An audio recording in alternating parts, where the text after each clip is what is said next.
Minneapolis. It might shock you. Then we also have a group of people gathered in the Oval Office around the Resolute desk. We'll tell you who and what it is they were up to. Oh, and then we got to hear from the governor of Illinois. He just threatened some of Trump's people and those that support him, saying that he'll do anything to get back at them. Real mature, real mature. FBI raid on John Bolton's home. What was that all about? We'll get into that. And then let's hear from the mayor of Chicago. Mayor, what's his name? Brandon Johnson, I think, off the top of my head. So we got a busy night, and here to cover it all with us is our co-host, Jim Paff of theconservativecaucus.org, theconservativecaucus.org. Jim, welcome back. Hope you had a great weekend. My friend. Did you have a good weekend? I did. It was nice with my wife. It was a wonderful time. Good. Before I get into this, I have to tell you, I saw someone, an extended family member, no blood relation, not to me, an extended family member put something up on Facebook, and my wife saw it and read it to me. And the individual was bemoaning James Dobson and talking about James Dobson dying, and that how much he didn't appreciate James Dobson and his push for spanking, and it was written to all the people who have the physical and emotional scars. And I thought, I don't remember James Dobson being a big spanking guy. So I went out there and searched it, and apparently, I don't know, Dare to Discipline or whatever the book was, he talked about spanking, corporal punishment. Oh my word, Jim, I put it into a search engine, and there are so many people out there going after the late Jim Dobson and talking about him dying, and finally he's gone, the guy that was encouraging, and they had a picture of him holding a belt in the Bible. I'm like, oh my goodness. I didn't realize there were so many, liberals out there that were so bothered by Jim Dobson talking about corporal punishment. I didn't know if this was on your radar or not. Well, it is. And by the way, I got a podcast coming out I did with my friend Steve Ryder, who was he was one of the producers in the background of the show, and we talked about our experience with Dr. Dobson. Listen, corporal punishment was discussed in Dare to Discipline, but as always, that's a last resort with kids. And it has to be done in the appropriate way, and it's not even a centerpiece of Dr. Dobson's extreme experience, deep experience as a child psychologist. I mean, a lot of these people probably didn't pay attention to the fact that prior to the emergence of Focus on the Family as an organization, first as a broadcast, then as an organization, they didn't understand that he was one of the top child psychologists in the country in one of the top research medical facilities in the country, the USC Medical Center. He was head of the child psychology department for nearly 2 decades prior to that. So he has extensive experience in this area. One of the greatest minds in psychology in the country. I mean, literally. Now, what he was doing with Dare to Discipline was opposing the permissive parenting style that was promoted by Dr. Spock, and some people have heard of him, some haven't. But Spock had really told parents in the 1960s to abandon any idea of focusing on what he considered an antiquated moral code in the scripture, and to let kids just live, let them be what they want to be. I remember when I was a parent, people would say, hey, gosh, those terrible twos, you got to deal with that, but, you'll make it through. And I said, listen, I heard there was the terrible twos. I'm just not going to join. I mean, I did discipline my children. I never corporal punishment, frankly, when they were in that range of life, but they did receive certain punishments that were appropriate to what they did. That's the only way children can learn. They need to be reprimanded for bad behavior. Every human being on earth is prone to bad behavior at every stage in their life. And it is necessary for discipline to be part of who we are. Children need a married mother and father in the home to be able to put the guardrails on their bad behavior tightly enough when they're young so that by the time they're ready for adulthood, they have a good understanding of the proper way to live in life.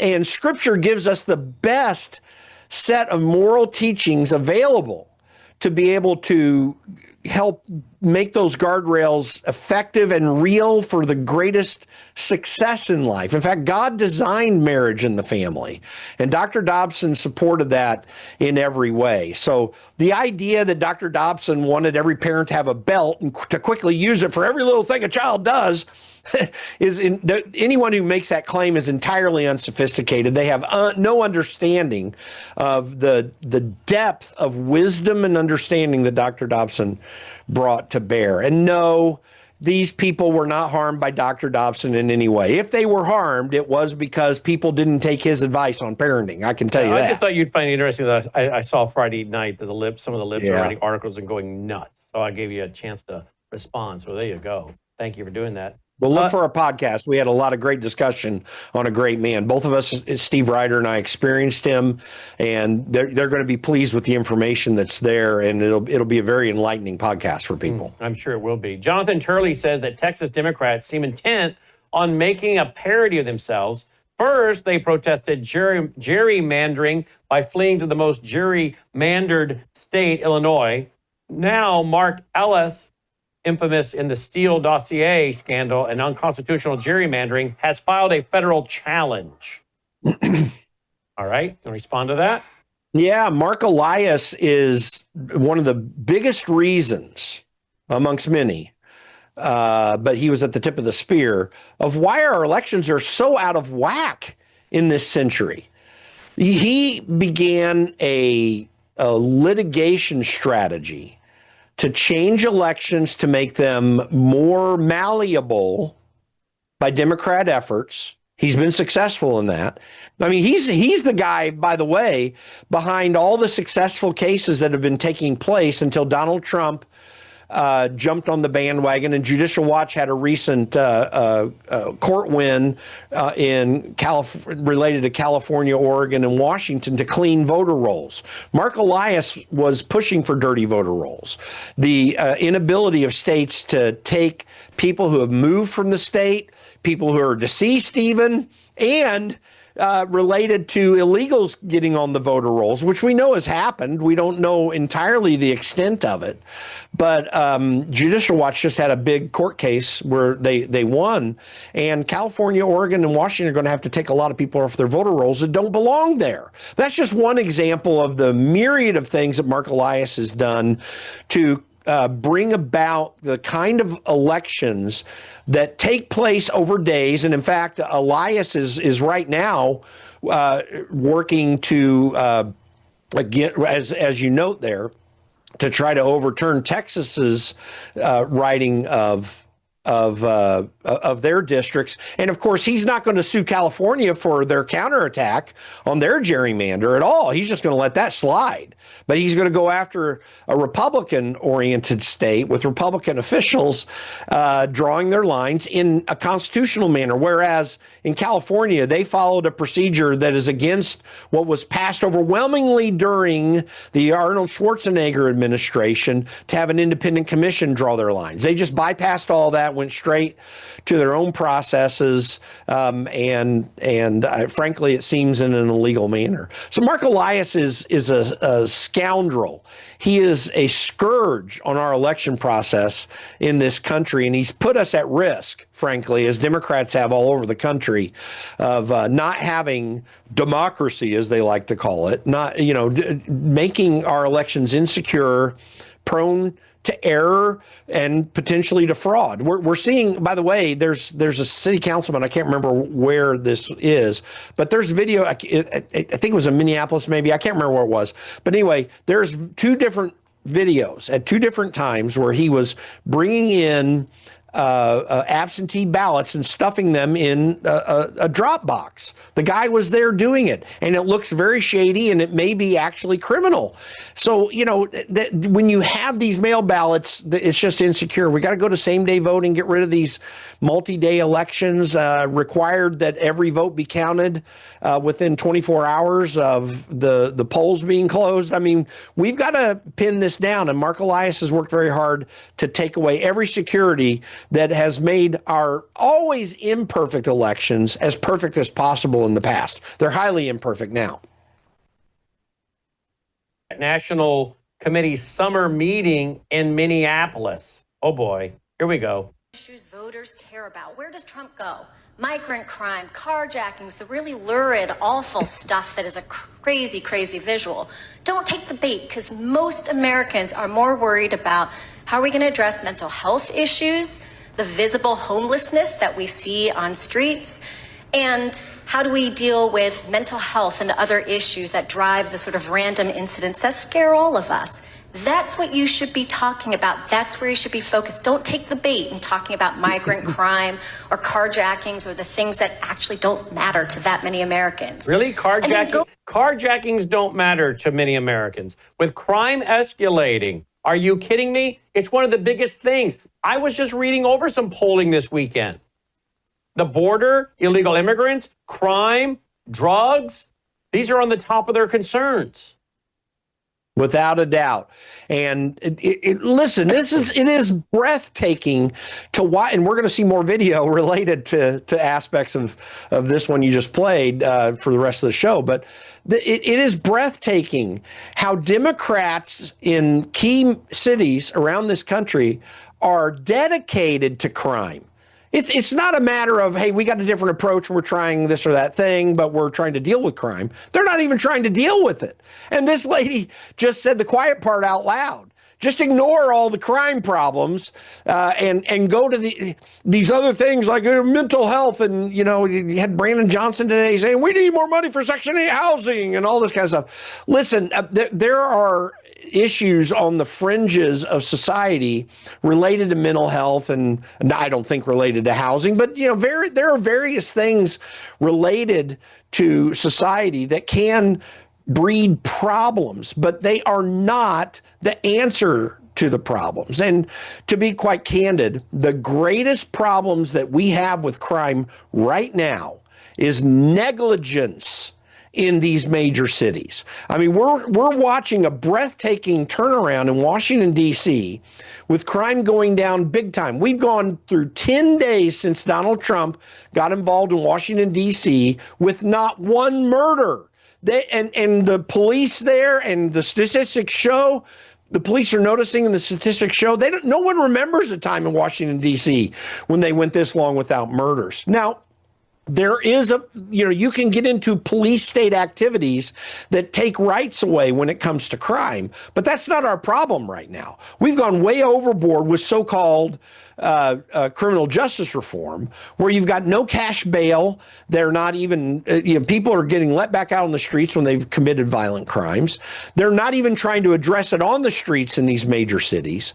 And she's just saying it out loud. They want to continue the chaos, and they want to tell people to ignore the chaos, their own people to ignore the chaos, but they breed chaos so that they can have a better chance at pretending like they're the answer and the solution to problems that they've created. That's what's going on here. Most of the crime problems in this country are because Democrats have allowed it to get out of hand, both with the massive influx of immigrants under the Biden administration, illegal immigrants, and the lack of willingness to prosecute and correct criminal behavior in cities. It's a real Democrat scam. I mean, most of the problem is Democrats. All right, here's Brandon Johnson, speak of the devil. Here we go.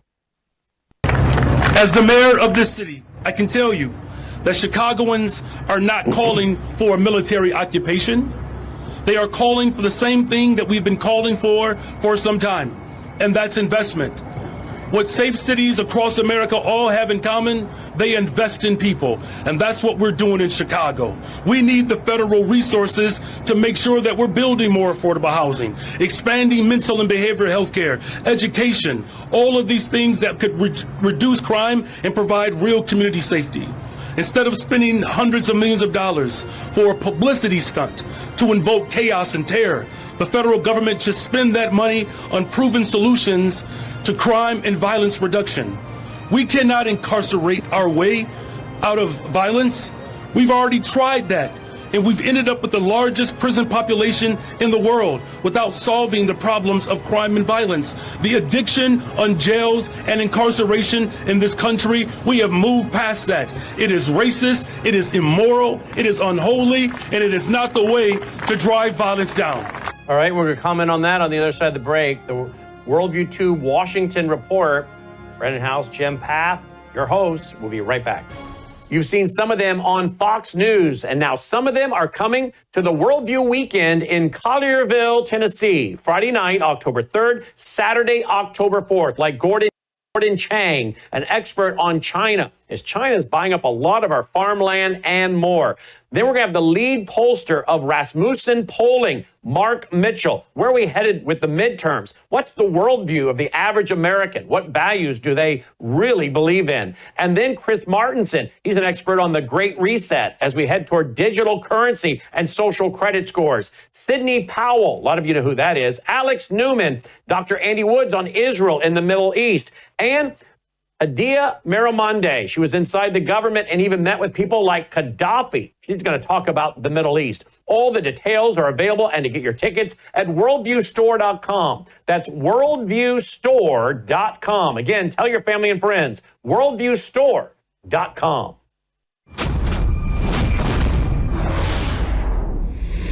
And welcome back. Glad you're with us, worldviewtube.com. And Jim, so Brandon Johnson. Now, look, I'm going to have to agree with him a little bit here, which is really shocking. But I do think we have a problem with a prison industrial complex in America.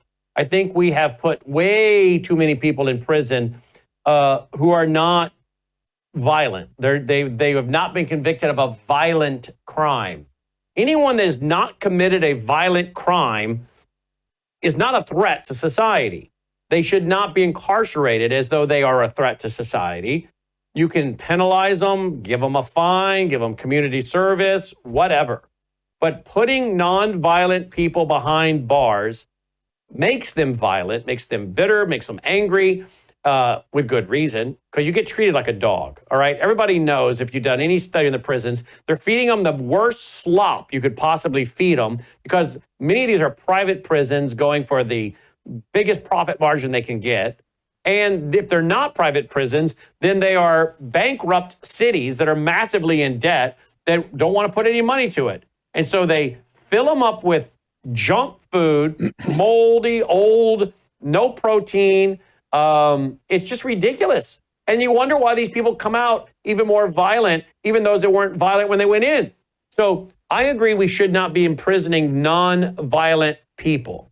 We also need to take into account, I believe, Jim, why are some of these people having a problem? Oh, I don't know. Maybe because our government is so broke, we put drugs in the gas stations, drug gummies, right? Drug gummies. And some of these people are having psychotic episodes. We have filled them up with shots and vaccines that have created a serious problem. Now the same government that mandated these vaccines on all these parents with the threat of calling CPS if you didn't get them, have kids that are a little messed up. Well, maybe the government ought to take a little responsibility. They created this mess, some of them. Listen, I think we got to get to the root of these. Who are we dealing with? Are we dealing with a career criminal? Are we dealing with someone that has serious violent tendencies or history? Or are we dealing with someone that just needs a little counseling and discipline to get on the right track? I'm not saying treat them with soft gloves, but don't make the problem worse, and certainly don't make the taxpayers pay to warehouse people that aren't a threat to society. Yeah, listen, you and I are in total agreement on what you just said. Criminal justice reform, in my mind, has always been about not putting nonviolent criminals in jail. Don't do that. If there's some other in most cases, there's not even a need to make a crime out of things. I mean, I think possession of marijuana is just a stupid thing to throw people in jail for, or even to charge them for a crime with. I have a problem with that. And there are other nonviolent things that people get thrown in jail. But honestly, this is just what Brandon Johnson said is just another political equivocation. See, what we did have a massive, incarceration industrial complex that grew out of hand. But it wasn't because of violent criminals. It was because of nonviolent criminals. Violent criminals should be behind bars. There should be a massive consequence. I also agree we need to find better ways than just throwing them in prison. I think they need to be held, but we need to find better ways of reforming them. But see, none of that is what Brandon Johnson is really talking about here. Look at what he's saying. He says he wants investment in major cities. The investment he calls for is federal dollars. Like, that's not going to solve anything, throwing federal dollars at an issue. What you do need is real investment. In other words, these cities need to remove the stranglehold of regulation, of taxes, of all the things that they do that make business impossible to do, including allowing violent criminals on the streets, that make it impossible to do business. His city is suffering in part because major corporations like Boeing and others have left Chicago because of the crime problem. If you want to solve those things with the economy, you don't do it with federal tax dollars. You do it by providing a free market system where everyone who has initiative can go out and build a business. When people build businesses and take responsibility for that, that responsibility breeds responsibility. It breeds a culture where people on the streets don't put up with crime because it harms everything they're trying to build. And then you have a natural cultural pushback.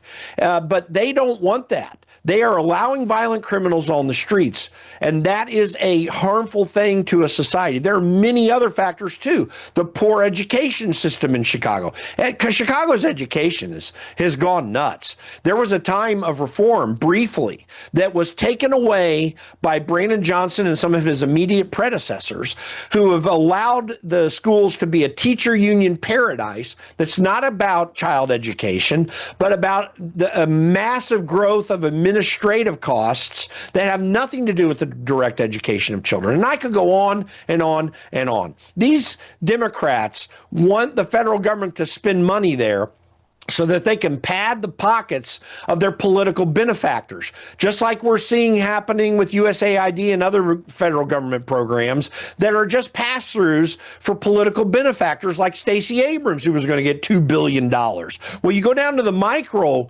level, then you see that same thing happening, particularly in cities like Chicago, which is still filled with corruption that is off the charts. And Brandon Johnson's doing nothing to stop that.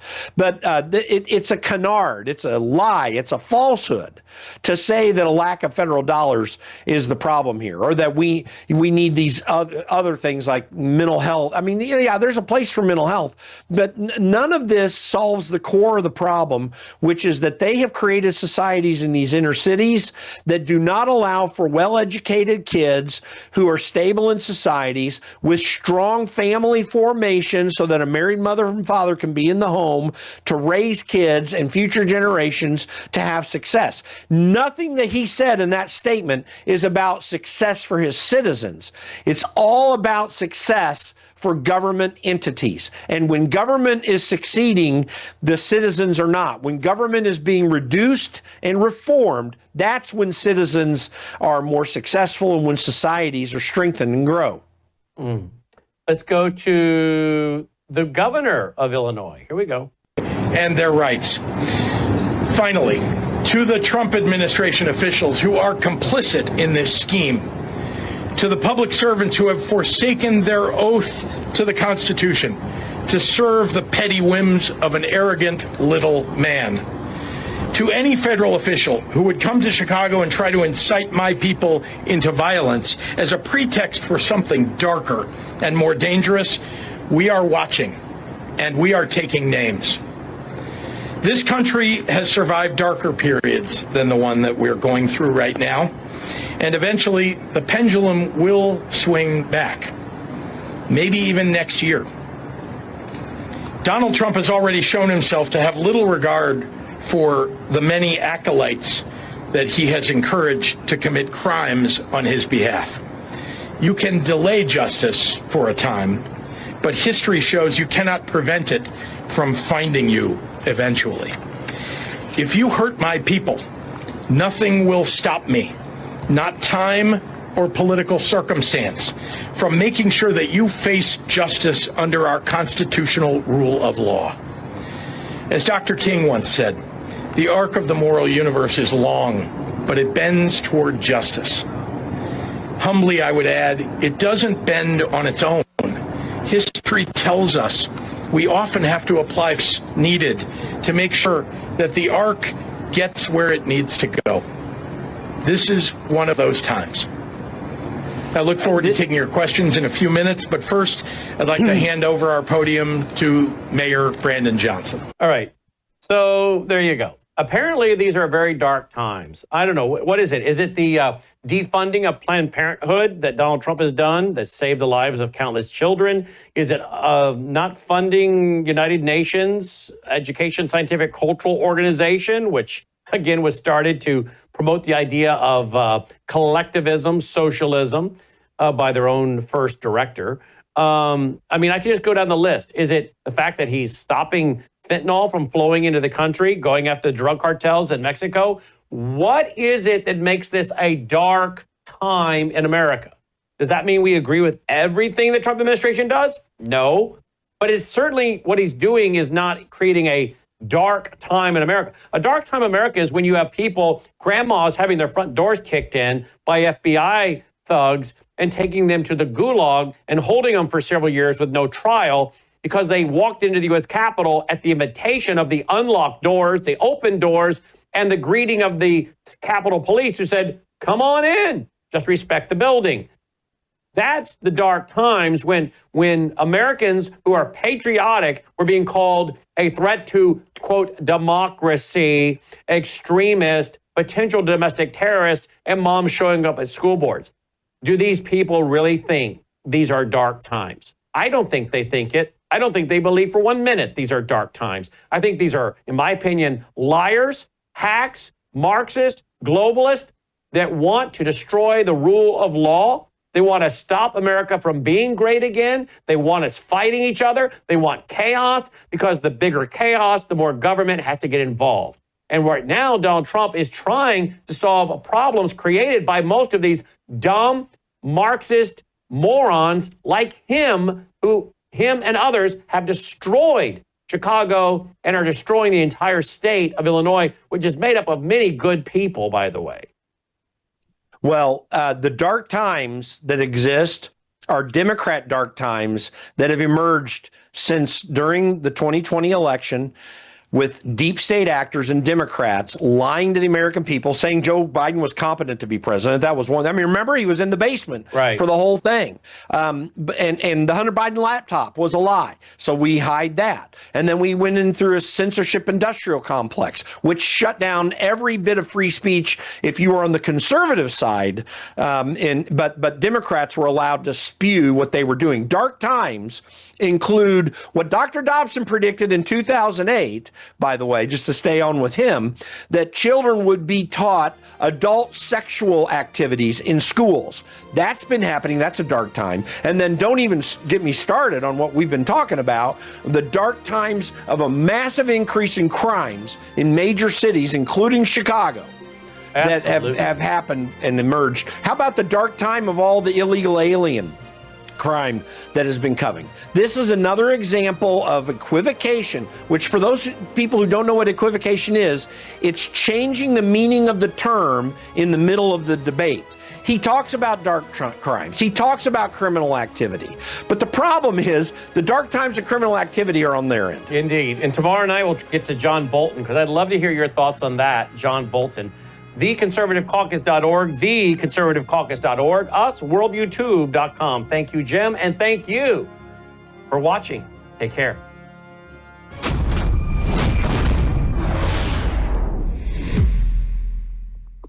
Thank you, Jim. All right, see y'all. You're watching Worldview 2, built on the 35 years of Worldview books, documentaries, research, high-profile interviews. Tonight on the Worldview Report, the Trump administration reneges on a campaign promise to downsize the IRS as the tax collection agency is back in growth mode. Google installs a controversial algorithmic age verification system to search its engine. And the Trump administration is escalating its campaign to make the United States what it calls the crypto capital of the world, placing digital identity at the center of its strategy. The Department of Agriculture says it will no longer use taxpayer dollars to fund large-scale solar or wind projects on productive farmland. Russia has accused Ukraine of launching a drone strike on one of its nuclear power plants. And we'll update you on the latest threat to children. It's coming from mind-altering technology installed in their toys. All these stories and more as the Worldview Report begins right now.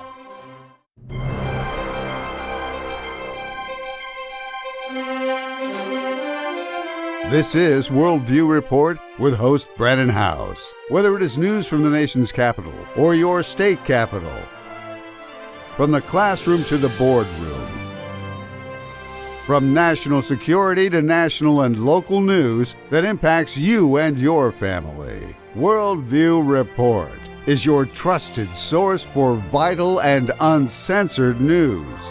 And now, here is Brandon House. Good evening and welcome to the Worldview Report. I'm Brandon House. Leading off tonight, the Trump administration has quietly canceled its plans to fire thousands of IRS agents and is even rehiring some of those that have already been terminated. The Internal Revenue Service is no longer planning to pursue layoffs as it seeks to rebuild parts of its workforce. That's what The Hill reports. The decision to forego layoffs is confirmed by two sources briefed on the matter, and it marks a significant reversal for an agency that has shed about a quarter of its staff and had earlier this year planned to issue widespread reductions in force. As of June, the IRS was still planning to use layoffs to bring its workforce below 60,000 employees. That's after the Biden regime grew the total to more than 100,000. It has, to date, engaged in only limited layoffs, leaning primarily on voluntary incentives to shed 26,000 workers.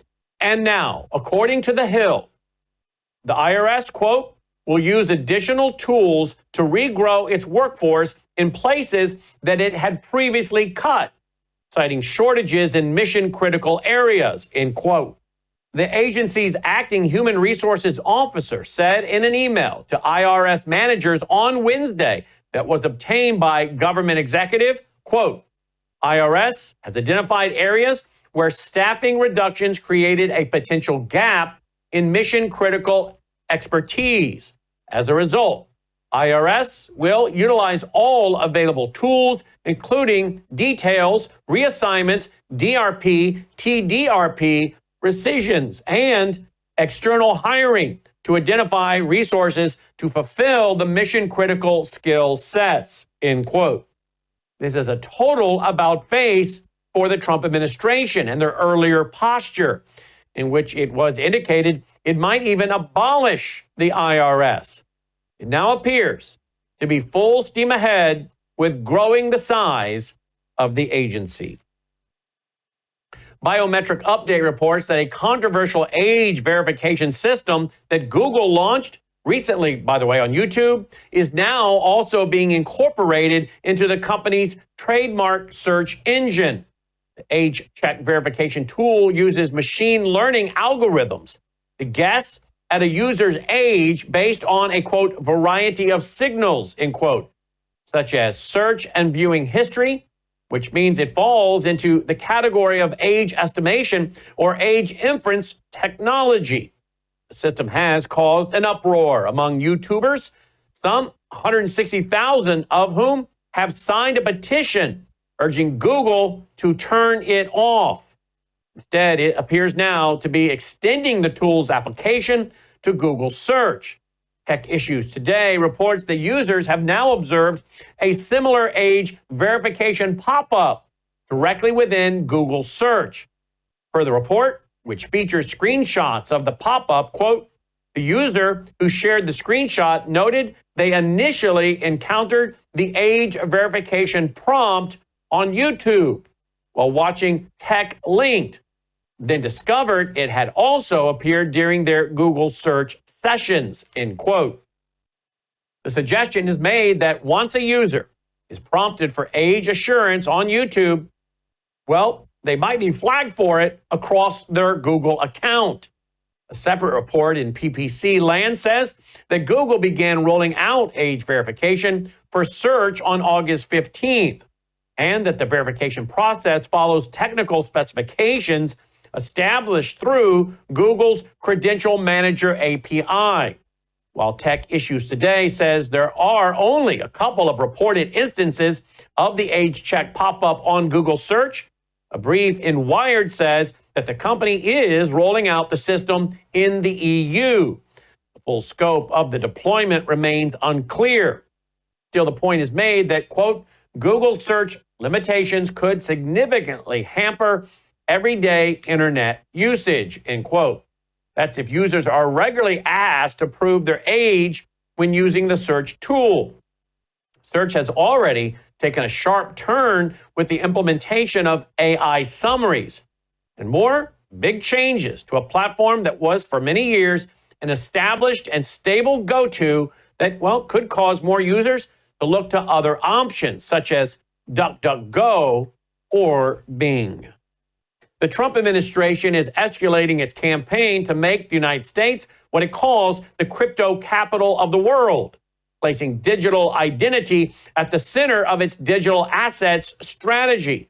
So reports Biometric Update, a request for comment from the Department of Treasury that was mandated by the Guiding and Establishing National Innovation for U.S. Stablecoins Act, or GENIUS Act. Well, it underscores how digital identity verification has become central to Washington's vision of a blockchain-driven financial future.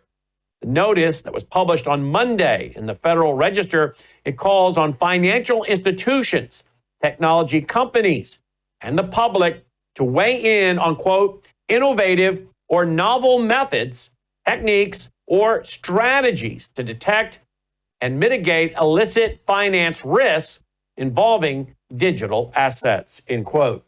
Specifically, the Treasury is seeking ideas on 4 technological pillars: application programming interfaces, AI, blockchain monitoring, and digital identity verification.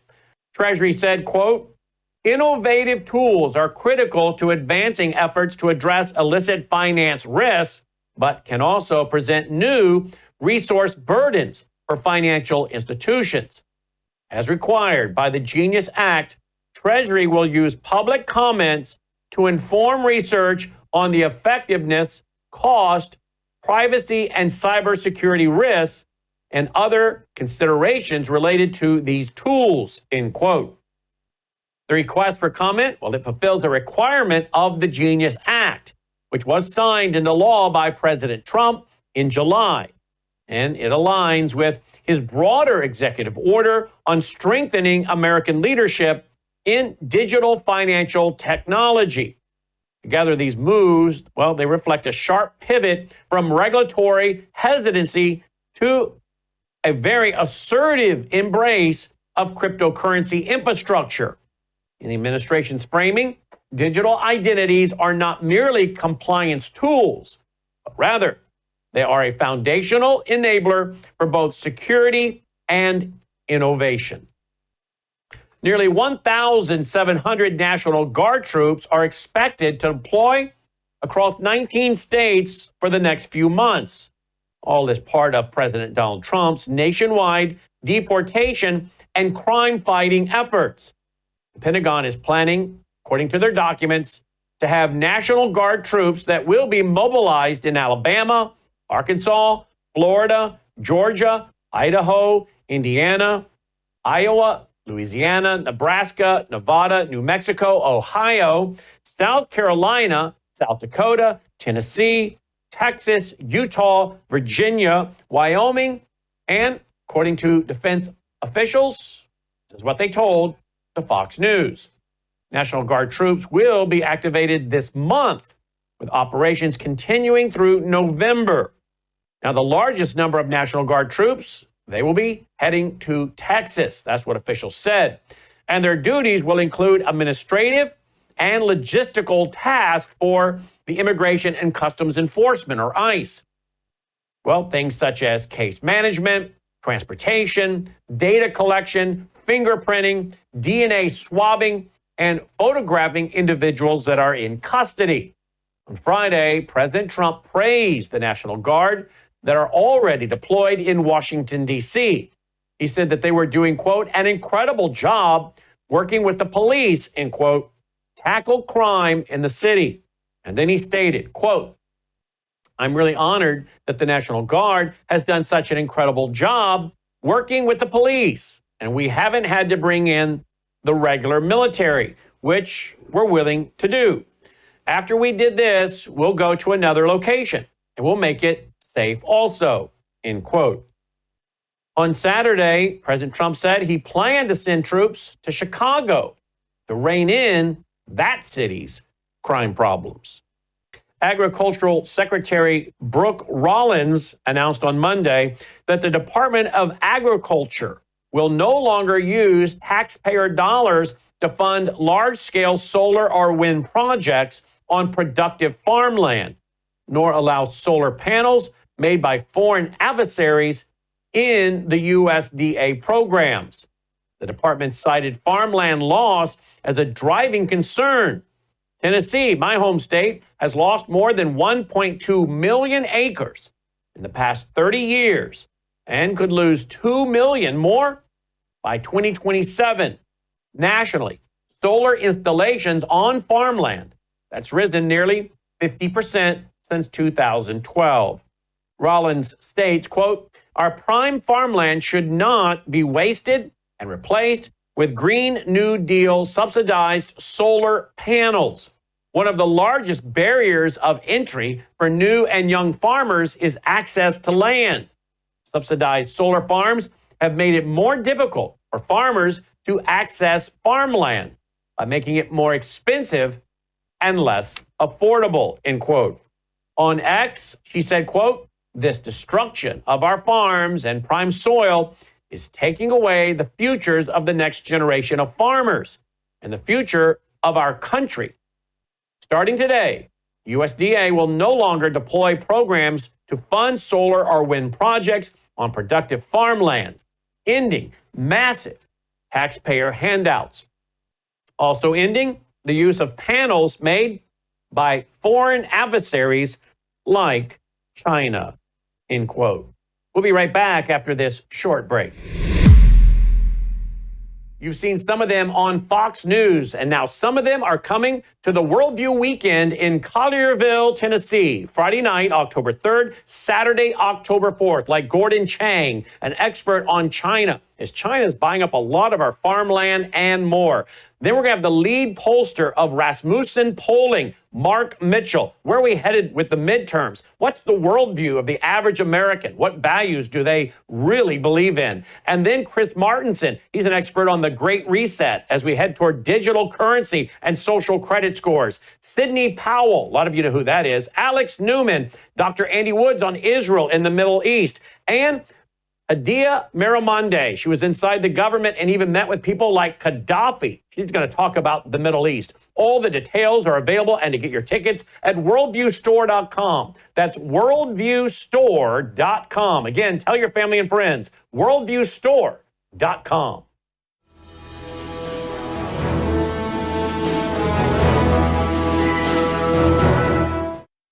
Welcome back. Hey, we got big news. We have added to our National Worldview Weekend. Coming up Friday night, October 3rd, Saturday, October 4th, Byron Stinson. He's the farmer that went on search for red heifers to ship to Israel. And indeed, they did. A few years ago, shipped 5 red heifers to Israel as pets. And now one of them has been sacrificed. Originally, we were told in July of this year that it was, well, blemished, disqualified. So it was a practice. And they burned the red heifer. But turns out that was all a ruse. And they now claim to have 10 gallons of ashes. This is all necessary for the cleansing ceremony and requirements per Numbers chapter 19. Now, with the ashes of what they say is a perfect red heifer, they can do the purification for a temporary tabernacle or for the coming full temple, the third temple. Now, this is a big issue, and it's also heavily debated and controversial. And my friends, the man who brought those 5 red heifers to Israel will be with us live in person on Friday night and Saturday, October 3rd and 4th. Tickets are moving briskly now, so you might want to get yours. You can do that at worldviewstore.com, worldviewstore.com. You'll also find our mailing address, our phone number there. If you prefer to register over the phone, in fact, I'll give it to you now if you want to grab a pen. If you prefer to register over the phone, and I know some of you do, you can do that by simply calling 901-825-0652, and Melissa will help get you registered over the phone. That number is 901-825-0652. Now, if you cannot make it in person, we will let you live stream it. You're going to miss out on 50% of what we have to offer because it's great to be in the building with the speakers and the other like-minded folks. But if you can't make it, we don't want you to miss out, but you must have a 1-year membership to the vault. If you're interested in that, you'll find the details at worldviewtube.com/vault, worldviewtube.com/vault, the 22nd annual National Worldview Weekend. Don't forget about the concert banquet and keynote address on Thursday night. That's optional. I'll be doing a few numbers with my grand piano and piano player. And then Hadia Miramonde will come out and speak about her testimony and life working inside the intelligence arena and dealing with Islam and meetings with people like Gaddafi. Pretty interesting. She was meeting with people like Muammar Gaddafi, right? So she'll be our keynote speaker on Thursday night for that optional banquet. That is also available for details at worldviewstore.com. In the latest evidence that President Trump's Ukraine peace efforts have flamed out, Zero Hedge reports that Russia has accused Ukraine of launching a drone strike on its Kursk nuclear power plant, which sparked a fire and damaged an auxiliary transformer, resulting in a 50% reduction in the output of reactor number 3. Several other energy facilities were also reportedly targeted during the overnight strikes, involving hundreds of drones.